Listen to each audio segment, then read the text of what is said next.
इस तहरीक अदम एतमाद की तायीद में और मोदी हुकूमत की मुखालिफत में खड़े हैं। सर, हालिया दिनों में हमारे मुल्क में ट्रेन में एक वर्दीपोश दहशतगर्द ने अपने सीनियर मीना साहब का कत्ल करने के बाद ट्रेन के कंपार्टमेंट में जाकर नाम पूछकर, चेहरे पर दाढ़ी देखकर, कपड़े देखकर उनको कत्ल कर दिया और उसके बाद उसने कहा कि इस देश में रहना है तो मोदी को वोट देना पड़ेगा। मैं हुकूमत से जानना चाहूंगा कि क्या ये अक्सरती तबके की एक्सट्रीमिज्म और रेडिकलाइजेशन की बेहतरीन मिसाल नहीं है, और अगर है तो फिर हुकूमत इस पर क्या करेगी। सर, हमारे आइन में, संविधान में लिबर्टी ऑफ कॉन्शियस को लिखा गया तमहीद में, यानी जमीर की आजादी का जिक्र किया गया है। मैं हुकूमत से और खास तौर से वजीर आजम से जानना चाहता हूं कि कहां गया इस हुकूमत का जमीर, कॉन्शियस जिसको अंग्रेजी में कहते हैं, जब नूह में 750 इमारतों को बगैर ड्यू प्रोसेस फॉलो किए उनके इमारतों को मुनद्दम कर दिया गया, और इसलिए कि वो मुसलमान थे, पूरे के पूरे इलीगल थे। इसीलिए पंजाब की हाईकोर्ट और हरियाणा की हाईकोर्ट ने कहा कि ये एथनिक क्लेंसिंग है। इसकी एक बेहतरीन मिसाल है उस हुकूमत की। तीसरी है कि इस मुल्क में एक नफरत का माहौल, बल्कि एक आतिश को पैदा कर दिया गया, मुसलमानों के खिलाफ नफरत का माहौल। ये इनका ये 9 साल का इनका ये कारनामा है। तीसरा सर, मणिपुर के ताल्लुक से कल बड़ा लंबा जवाब वजीर दाखिला ने दिया। सर, आसाम राइफल के ऊपर केस बुक हो जाता है, FIR हो जाता है। क्या हो रहा है वहां पर? कहां गया आपका कॉन्शियस, कहां गया आपका जमीर, जब वहां की महिलाओं की अस्मत रेजी की जा रही है? और आप मुख्यमंत्री को नहीं हटाना चाहते इसलिए क्योंकि वो कोऑपरेट कर रहा है। सर, मैं हरियाणा और मणिपुर के वजीर आला के लिए, किसी शायर ने अच्छा कहा था कि कुर्सी है तुम्हारा ये जनाजा तो नहीं, कुछ कर नहीं सकते तो उतर क्यों नहीं जाते। आखिर कहां गया? उन ताबूतों में खो गया कि आपका कॉन्शियस, आपका जमीर, जहां पर 50,000 लोग बेघर हो गए, यानी 6 लाख हथियारों को लूटा जा रहा है। आखिर कौन सा आप इंचार्ज वहां पर हैं? सर, 14 पॉइंट हिजाब को एक मसला बना दिया गया और मुस्लिम बच्चों को तालीम से महरूम कर दिया गया। क्या ये आपका लिबर्टी ऑफ कॉन्शियंस है? कहां गया आपका जमीर? सर, अभी आपने फाइनेंस मिनिस्टर साहबा ने कहा, यहां पर DMK के मोहतरमा कनीमोजी ने महाभारत के द्रौपदी का जिक्र किया। मैं ये पूछना चाहता हूं, बिल्किस बानो इस देश की बेटी है या नहीं? जिस बिल्किस बानो को 11 लोगों ने रेप किया, प्रेग्नेंट थी, उसकी मां का रेप किया, उसकी बेटी को कत्ल कर दिया, उसकी मां का कत्ल कर दिया, आपने कातिलों को रिहा कर दिया। ये आपका कॉन्शियंस है? ये आपका कॉन्शियंस है? आप तो मेजोरिटेरियन पॉलिटिक्स को फरोग दे रहे हैं। सर, आज चाइना के ऊपर कोई नहीं बोलते हैं। प्रधानमंत्री मोदी ने उस वक्त 2013 में जब प्रधानमंत्री नहीं थे कहा था कि समस्या बॉर्डर पर नहीं, दिल्ली में है। अगर हम अपनी जमीन पर हैं तो डिसएंगेजमेंट क्यों कर रहे हैं? क्या आज चीन हमारी जमीन पर नहीं बैठा है? क्या आज चीन से आप बातचीत कर रहे हैं? आप डिसएंगेजमेंट कर दिए। बताइए डी-एस्केलेशन, डी-इंडक्शन कब होगा?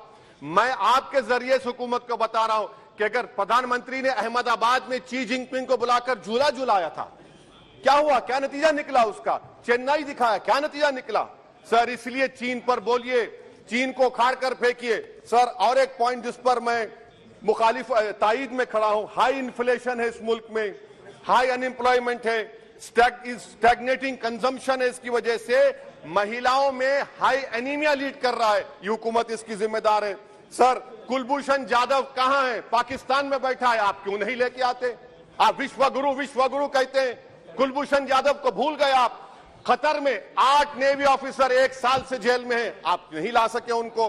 सर, और एक चीज, 91 का प्लेसेस ऑफ वर्शिप एक्ट इस ऐवान में पास किया गया था कि तारीख के जख्मों को नहीं खुरेदा जाएगा। आप खुरोद रहे हैं उनको। मैं आपको इंतबाह दे रहा हूं, वार्न कर रहा हूं, इस मुल्क को 90 के दहे में मत लेकर जाइए। 91 का एक्ट सुप्रीम कोर्ट में जवाब दीजिए कि आपकी हुकूमत 91 प्लेस ऑफ वर्शिप एक्ट की कायम है, उस पर कायम रहेगी। UCC सर, इस UCC का फॉर्मूला क्या है? एक मुल्क में एक मजहब, एक कल्चर, एक जबान। ये तो डिक्टेटरों का फॉर्मूला है। भारत एक गुलदस्ता है, भारत एक मोजाइक है। यहाँ पर बेशुमार जबाने, बेशुमार मज़ाहिब बोले जाते हैं और हिंदू अनडिवाइडेड फैमिली में sir I am concluding 8 crore 75 Hindu खानदानों को 3,800 करोड़ डिडक्शन मिला। इसके बारे में आप क्या कहेंगे सर? मैं कंक्लूड करने से पहले आपको बताना चाह रहा हूं कि माइनॉरिटी वेलफेयर का बजट 40% कम कर दिया गया। पढ़ो प्रदेश, प्री मैट्रिक स्कॉलरशिप कम कर दी गई, मौलाना आजाद फाउंडेशन खत्म कर दिया गया फेलोशिप, और इसकी वजह से 1,80,000 मुसलमान हायर एजुकेशन में गायब हो चुके हैं। सर, मैं इख्तिताम में कह रहा हूं कि पसमानदा मुसलमान से प्रधानमंत्री को बड़ी मोहब्बत है। ये कौन सी आपकी मोहब्बत है पसमानदा, जो आपका एक मुसलमान मिनिस्टर नहीं है वहां पर? इखलाक से लेकर पीलू खान से लेकर अफान अंसारी से लेकर लुकमान अंसारी, मॉब लिंचिंग पूरे पसमानदा मुसलमान की होती है। पावरलूम बंद है, अंसारियों के कुरैश बरादरी का कारोबार बंद किया जाता है। स्पीकर सर, मैं कंक्लूजन में अभी कल हमारे होम मिनिस्टर ने कहा था क्विट इंडिया। अगर इनको मालूम हो जाए कि क्विट इंडिया का नारा एक मुसलमान ने दिया था तो वो भी नहीं बोलेंगे, वो नहीं मालूम था उनको। उसका मैं कंक्लूड कर रहा हूं, उसका नाम यूसुफ मेहर अली था सर। यूसुफ मेहर अली ने क्विट इंडिया का नारा बनाया, जिसको महात्मा गांधी ने सारे देश में एक पैगाम दिया।